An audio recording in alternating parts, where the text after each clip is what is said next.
For more information, please visit our website at DarkCybernetics.com.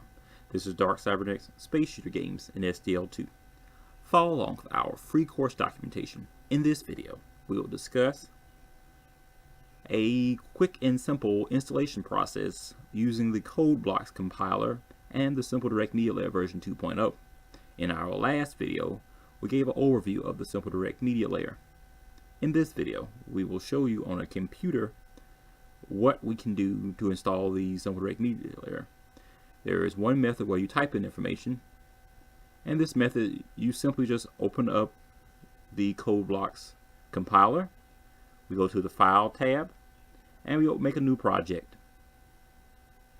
After making a new project, we go down to the categories and we select between SDL1 and SDL2. Once we select SDL2, we click on the project and press go.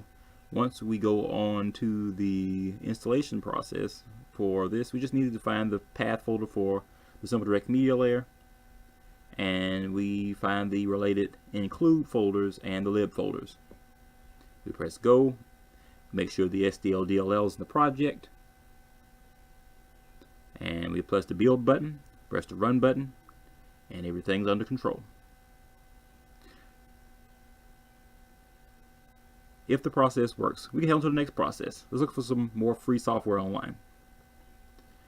And this is the Blender website. On the Blender website, we have support for models and some of the later 3D graphics projects.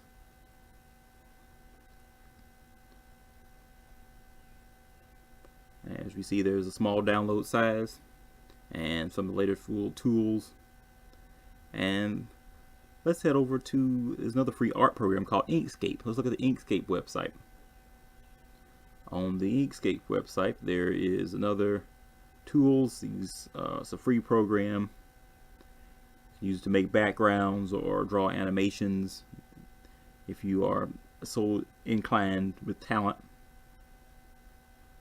Well, let's head over to the wiki page for SDL. On the wiki page for SDL, there is quite a few functions for the Simple Direct Media Layer. The Simple Direct Media Layer has around nearly 600 functions and features of SDL, and we can search through the features we need to use for our particular purposes. We need to make sure we write and recite the things we need to use for our program. We'll try to go over each particular function and each system and each subsection of SDL while we code with it, because I know it seems daunting to look over all these functions and things and not really sure which ones we should use or which ones we should not use. So we will try to pick which ones and which things we try to do.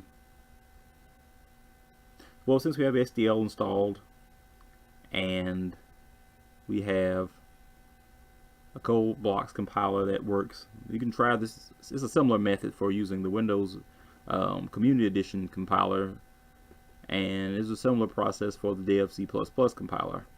The DevC++ compiler has community packages for SDL you can download and just install, and this is a similar process. Some typing may be involved. And for more information, please visit our website at DarkCybernetics.com.